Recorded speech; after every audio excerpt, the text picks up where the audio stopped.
Voilà, donc j'ai installé un petit interrupteur qui est fait pour qui va jusqu'à 220 volts.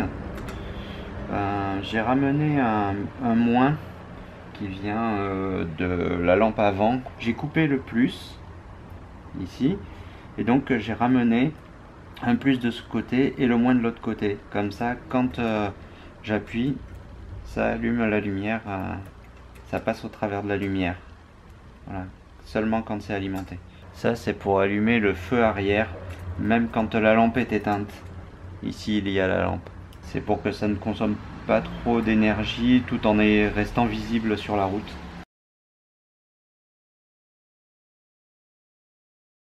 J'ai donc installé le feu avec le phare avant et le feu de stop qui peut s'allumer indépendamment.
J'en arrive donc à la batterie. Je vais pas faire un tuto là-dessus parce que je me sens pas suffisamment calé, même si j'ai fait beaucoup de recherches. Je vous envoie sur les vidéos de MacAventure qui explique ça très bien, qui fait ça très bien. Il m'a donc conseillé d'acheter des accus en 26650, donc plus gros avec une capacité de décharge supérieure. Je le ferai sûrement un petit peu plus tard. Pour l'instant, bon, j'ai déjà acheté des accus de récup en 18650. J'ai acheté un lot sur le Bon Coin de 500 accus pour 250 €. Ils étaient marqués comme quoi ils avaient été testés et qu'ils prenaient tous la charge. C'était faux, hein. Je me suis retrouvé avec au moins 150 accus qui étaient en dessous de 2 volts et qui étaient morts. Ensuite, j'ai fait les tests de capacité sur l'ensemble et sur 500 accus, j'ai à peine donc 140 accus qui sont valables avec une capacité au-dessus de 2000 mAh de stockage. Donc c'est vraiment pas une bonne affaire, hein. Je conseille vraiment pas d'acheter des accus non testés sur le Bon Coin. Et franchement, j'aurais dû acheter du neuf dès le départ. J'aurais gagné du temps et de l'argent, quoi. Donc pour ce pack, J'ai fait des tests de capacité pour chaque accu. Ça a mis un mois quand même hein, pour tester tout ça, et j'ai d'autres éléments avec des capacités inférieures. Mais donc j'ai mis un mois quand même pour tester les décharges, recharges et tests de capacité. Donc là on voit 2375 mA et je mets la résistance donc de 52 milliohms. J'ai marqué sur tous les accus les capacités et les résistances. J'ai aussi attendu quelques jours pour voir l'autodécharge, faire un test qui reste bien aux alentours des 4,2 V. Maintenant je vais rentrer sur Second Life Storage. Je mettrai le lien dans les commentaires et je vais rentrer donc toutes les capacités de tous les éléments pour que ça me crée les différents packs. C'est donc un pack 14S 10P. Je compte en mettre 2 sur le vélo en parallèle pour doubler la capacité, car là ça va pas être suffisant, hein. Je vais pas aller très loin, et même pour l'ampérage de décharge en courant continu c'est un petit peu juste hein. Donc avec un seul pack je vais pas accélérer beaucoup, pas à fond, pour pas faire surchauffer les éléments, mais bon, ça me permettra déjà de faire un premier test avec l'électrique et de voir si ça fonctionne, si tout fonctionne. J'ai fait un test avec une alimentation de laboratoire, accélérer à fond la roue libre derrière, je monte à 5 ampères. Donc voilà, là je vais pas monter à fond, je monterai à la moitié de la puissance avec une seule batterie, et je pourrais le faire avec deux packs de batterie. Mais bon, c'est temporaire quand même. Je pense dans pas longtemps acheter des éléments, des plus gros éléments. Il existe même des 21700 ou des choses comme ça qui font 5 ampères l'accu, avec une capacité de décharge d'environ 20 ampères maximum. J'ai un contrôleur qui fait 17 ampères, donc ça devrait le faire correctement. Voilà, donc je vais rentrer toutes les capacités et ensuite je constitue le pack. Voilà, donc j'ai créé mon pack par rapport au programme sur internet. Donc là c'est la première parallèle. Donc c'est 10P et 14S dans ce sens, en alternant le plus, le moins, le plus, le moins, le plus, le moins. Voilà, donc je vais souder ça. Ça sera le plus général ici et le moins général de ce côté.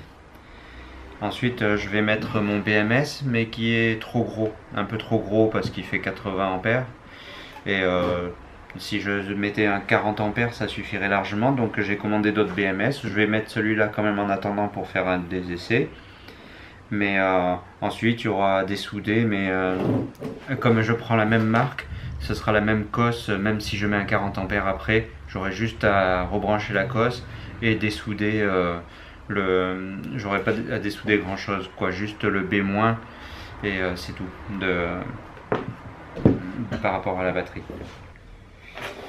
J'ai donc de la bande de nickel simple en 0,15 et de la bande double 2P en 0,15.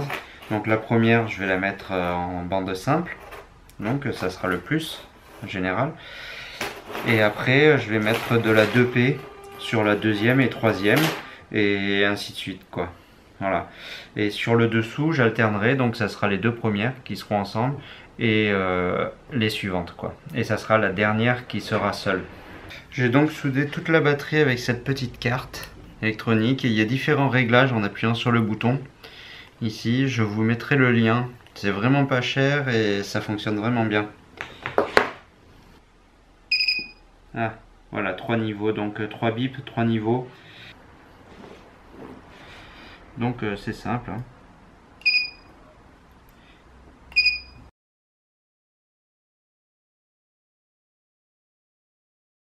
Voilà, j'ai donc tout soudé. Ça part d'ici, donc le plus général, ça passe dessous, ça revient et ça fait un zigzag entre les batteries jusqu'au moins général ici. Je vais le protéger avec du scotch qui résiste à la température. C'est un scotch spécial pour les batteries.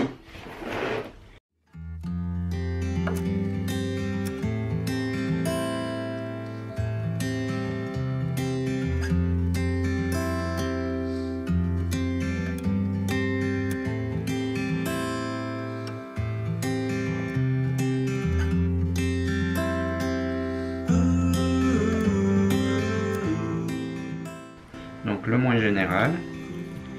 Et là on commence.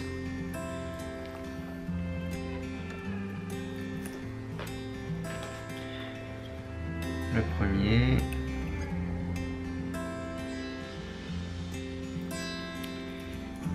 Le deuxième.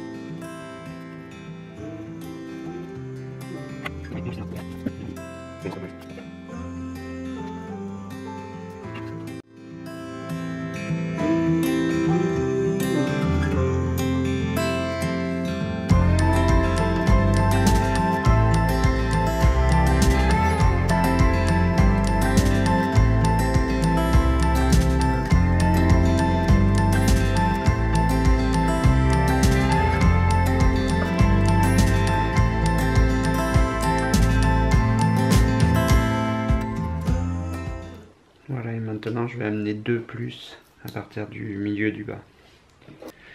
Je vais donc utiliser du 10 AWG.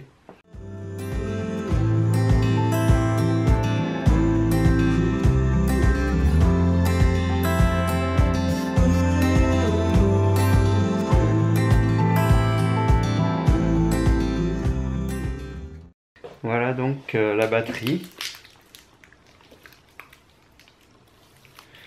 Avec tous les câbles du BMS de ce côté. Ici le plus, finalement j'ai chanté le plus ici parce que pour la charge de toute façon il faut un plus petit ampérage que la sortie, hein, ça n'a rien à voir. Voilà, j'ai donc créé un double câble donc pour mettre les batteries en parallèle. Je peux brancher une batterie de chaque côté et ici le calculateur. Voilà, donc dans un premier cas dans un premier temps j'en ai qu'un seul. Une seule batterie, mais en tout cas j'ai prévu pour pouvoir brancher la deuxième par la suite. Maintenant je vais faire les essais sur le vélo, voir ce que ça donne.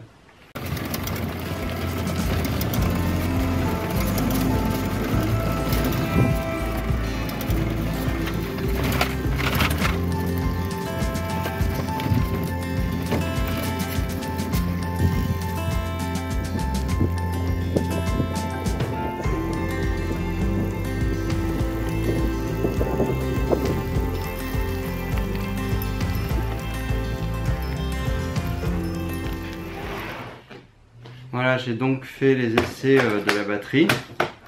Donc elle fonctionne très bien. J'ai mis un bout de mousse pour la caler. Elle chauffe pas ni à la charge ni à la décharge. Mon contrôleur est un petit peu petit hein, quand même. C'est donc 17 ampères. Ça fait une consommation courante de 8 ampères. Et dès qu'il y a une côte ou quoi, il monte à 30 km/h déjà au maximum en descente. Et dès qu'il y a une côte, il peine un peu. Donc je ferai la deuxième batterie. Une fois que j'aurai la deuxième batterie, je pourrai monter un petit peu en ampérage. Et donc je vais prendre un contrôleur 40 ampères qui va pour les roues en 1500 watts. J'ai donc fait la sortie ici. Voilà. Et là j'ai la sortie chargeur, que je sortirai certainement aussi hein, pour les brancher après par la suite. Voilà, sinon bah, ça fonctionne bien, c'est cool.